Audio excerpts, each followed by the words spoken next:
Cek cek. Bismillahirrahmanirrahim. Thank you untuk kami Sleman yang sudah mengadakan podcast Gaskeun Bercerita.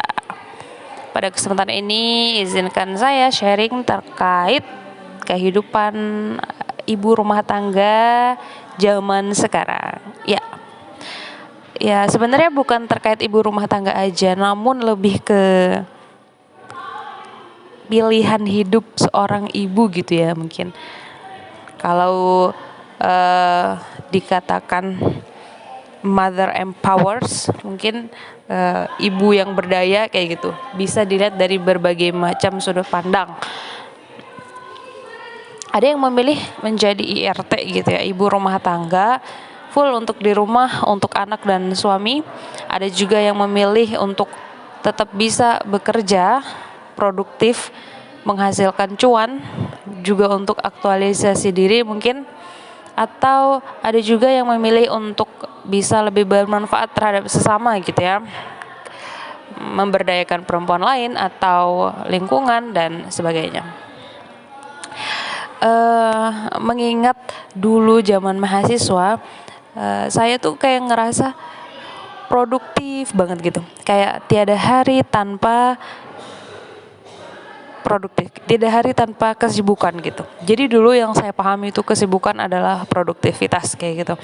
Dari bangun subuh ada rapat, habis itu kuliah, di sela kuliah coba-coba ikut lomba, pulang kuliah rapat lagi gitu. Terus nyambi bisnis jualan kayak gitu. Terus belum lagi bikin komunitas ini, itu, olahraga ini, olahraga itu. Pokoknya sibuk itu menurut saya dulu ya pas mahasiswa itu sesuatu yang produktif gitu. Tapi ternyata semakin kesini, semakin pindah terminal, ternyata sibuk itu nggak sama gitu sama produktif gitu ya. Pindah terminal nih, misal setelah selesai menjadi mahasiswa, terus kemudian menikah, pindahlah terminal tuh dari seorang pelajar menjadi seorang istri. Setelah itu pindah lagi terminal nih, setelah menjadi seorang istri, hamil, melahirkan, menyusui, punya anak, lalu berubahlah menjadi seorang ibu.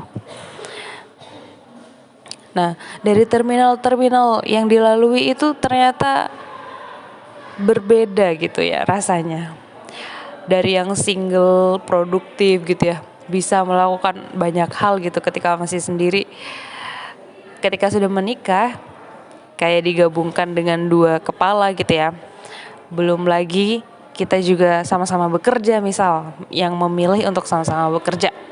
Kemudian menjadi ibu juga, ditambah lagi itu kita akan memikirkan bagaimana ini anak kecil akan tumbuh menjadi pribadi yang kita harapkan kayak gitu.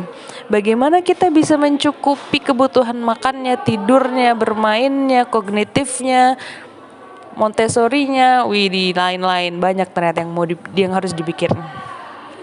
Kemudian kadang timbul keresahan-keresahan gitu, seperti rasa bersalah saat meninggalkan anak di rumah ketika kita bekerja, atau pun ketika kita tidak bekerja gitu ya, dan kita full di rumah bersama anak. Ada juga rasa-rasa capek, lelah, pengen loh produktif bekerja dengan menghasilkan cuan kayak gitu kan kadang. Atau ada juga yang merasa mungkin ya selain saya, setelah menikah justru sudah close tuh ke semua teman-teman, ke komunitas, udah fokus di rumah aja, umek sama anak, sama suami, sama urusan rumah tangga aja gitu. Ada ya, karena memang sekompleks itu setelah menikah gitu. Kita memikirkan orang lain, kita memikirkan rumah tangga kita kayak gitu ya. Di samping itu kita juga kadang punya kebutuhan untuk aktualisasi diri gitu ya. Entah bertemu teman-teman sefrekuensi, atau bertemu dengan teman-teman kerja gitu, atau sekedar untuk me time deh, healing tipis-tipis gitu ya. Kan di sini berbeda sudut pandang ya, healingnya mau seperti apa, kemudian yang dimaksud produktivitas itu seperti apa kayak gitu. Kadang ibu-ibu muda zaman sekarang nih, saya dan teman-teman gitu mungkin merasakan kayak gitu ya, betapa complicatednya kayak gitu ketika dibanding-bandingkan dengan ibu-ibu zaman dulu gitu. Kenapa nenek-nenek ibu-ibu kita zaman dulu itu bisa melakukan semuanya sendiri, jaga anak bisa, sambil jualan bisa, bersihin rumah bisa, rumah selalu rapi, selalu masakin buat suami, semuanya all out gitu bisa dilakukan. Terus ketika di era kita gitu ya, ibu-ibu muda zaman sekarang kayak agak lebih ribet gitu loh, kayak lebih ke banyak waktu terbuang, kemudian banyak pilihan kayak gitu ya, karena kita kayak memasuki era digital gitu ya. Coba ibu-ibu kita zaman dahulu, nenek-nenek kita itu nggak terhubung sama teman-teman yang jauh-jauh dulu gitu, misal teman SD-nya, teman SMP, SMA, kuliah kayak gitu, teman kerja gitu. Ketika sudah resign ya sudah gitu, tidak ketemu lagi sama teman kerja. Berbeda sama kita kayak gitu. Kita di zaman digital kayak gitu, kita terhubung sama teman-teman masa kecil kita, teman kuliah kita, teman SD, SMP, SMA, teman komunitas ini, teman karantina itu gitu. Banyak sekali kayak gitu, kayak teman-teman yang terhubung dengan kita di saat ini. Jadi memungkinkan sekali untuk kita lebih memiliki banyak referensi, banyak distraksi, banyak perbandingan, banyak pilihan, dan itu cukup menguras emosi ya, kadang juga menguras tenaga kita, juga memotong waktu kita gitu, karena banyaknya pilihan kita jadi lama milihnya.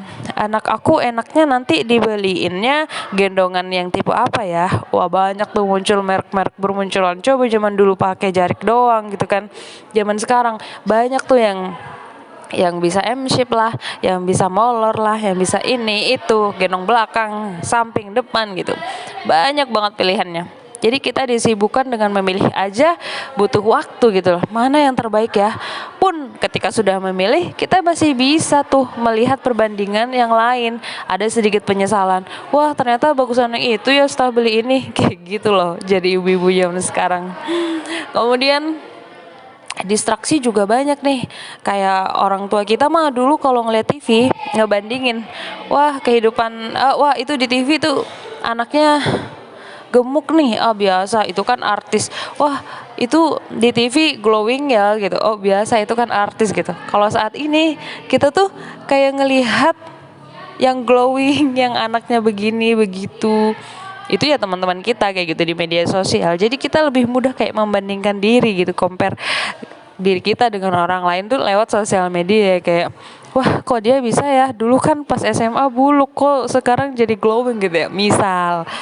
Atau anaknya si A gemuk banget, makannya lahap, kok anak aku enggak ya, mulai ada tuh stress, overthinking kayak gitu, karena banyak banget distraksi yang kita lihat di era media sosial saat ini kayak gitu. Nah semakin kesini ternyata itu tuh aku rasain kayak gitu. Kalau dulu pas kuliah ya merasa produktif dengan disibukkan banyak hal positif gitu, hal positif.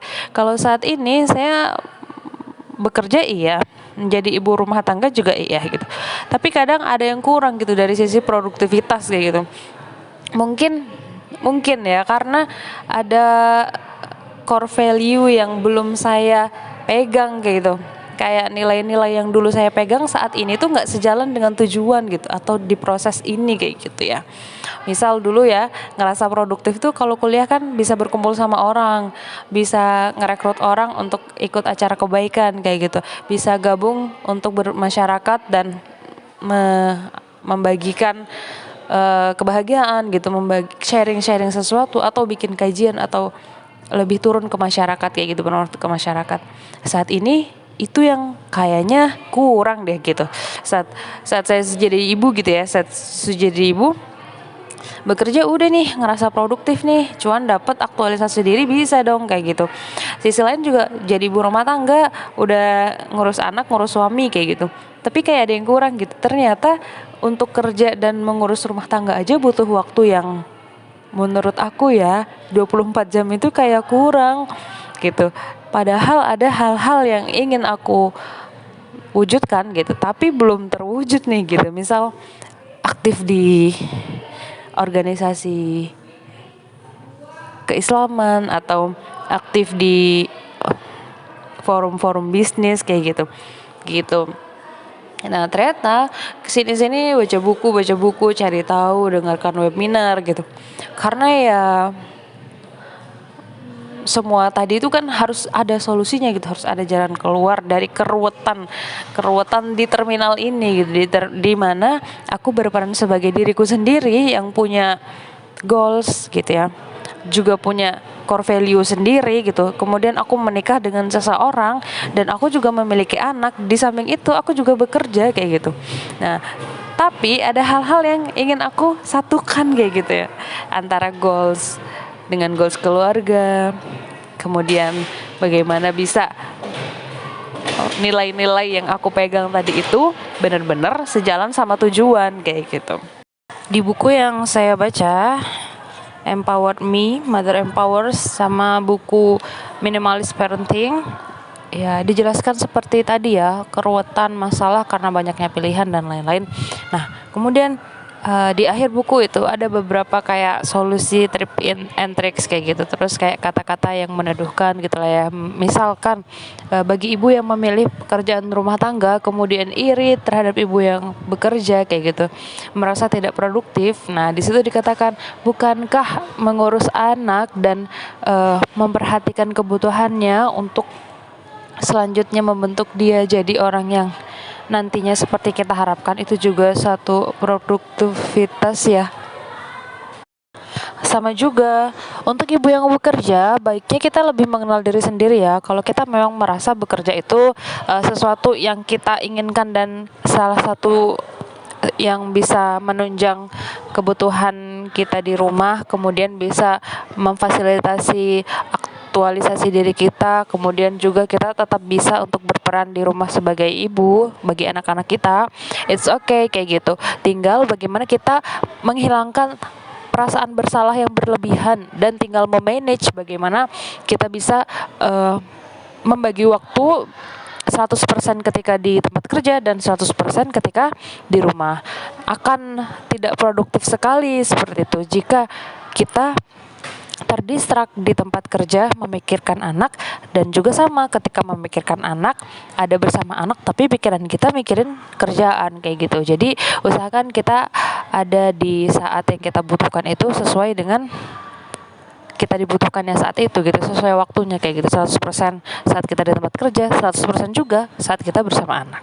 Kemudian selanjutnya, setelah kita mengenal diri sendiri kayak gitu ya, dan pilihan yang kita pilih menjadi ibu yang seperti apa, kita produktif dengan cara kita juga perlu menetapkan tujuan terkait diri sendiri, bersama keluarga, dan juga sekitar. Kemudian kita juga perlu menetapkan prioritas. Apakah prioritas kita lebih ke manajemen waktu kah atau manajemen energi? Kalau dua-duanya dirasa perlu, tinggal kita atur bagaimana enaknya kayak gitu. Dan selanjutnya rencana juga jadwal. Terus ada menjalankan apa yang telah direncanakan, menghargai kemajuan, progres, dan evaluasi juga refleksi diri.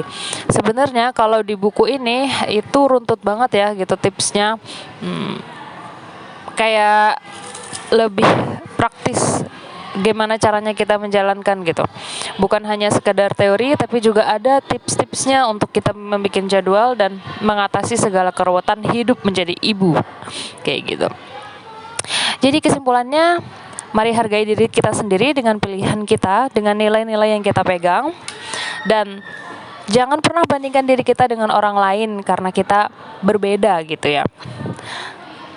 Tapi bandingkanlah diri kita dengan kita yang akan datang. Jadikan evaluasi kita untuk kita lebih baik ke depannya. Mungkin ini podcast yang bisa saya sampaikan. Thank you. Kami Sulaiman. Bye. Assalamualaikum warahmatullahi wabarakatuh.